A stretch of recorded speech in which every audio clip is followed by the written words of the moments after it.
আমি এমন একটা আয়াত জানি, মানুষেরা যদি আয়াতকে শক্ত করিয়ে ধরে, দুনিয়া এবং আখিরাতের পেরেশানি তাদের দূর হয়ে যাবে।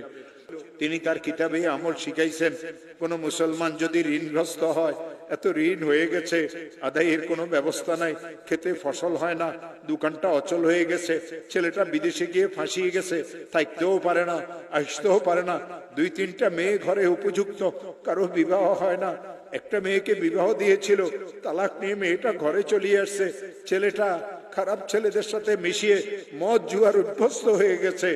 এই লোকটার পেরেশানির কোনো শেষ নাই, অনেক মামলা মোকদ্দমা তো সে ফাঁসিয়ে গেছে। হযরত মুজাদ্দিদ আল ফিসানি বলেন, কঠিন থেকে কঠিন বিপদগ্রস্ত মুসলমান যদি ইশারের নামাজের পরে তাসবিহ হাতে নিয়ে যেই দরুদ শরীফ পড়তে জানে, 100 বার দরুদ শরীফ পড়বে। আল্লাহুম্মা সাল্লি আলা সাইয়্যিদিনা মুহাম্মদ, আল্লাহুম্মা সাল্লি আলা সাইয়্যিদিনা মুহাম্মদ, আল্লাহুম্মা সাল্লি আলা সাইয়্যিদিনা মুহাম্মদ। আর 499 বার পড়বে লা হাওলা ওয়ালা কুওয়াতা ইল্লা বিল্লাহ। একবার পড়বে লা হাওলা ওয়ালা কুওয়াতা ইল্লা বিল্লাহিল আলিয়্যিল আযীম। আবার 100 বার দরুদ শরীফ পড়বে।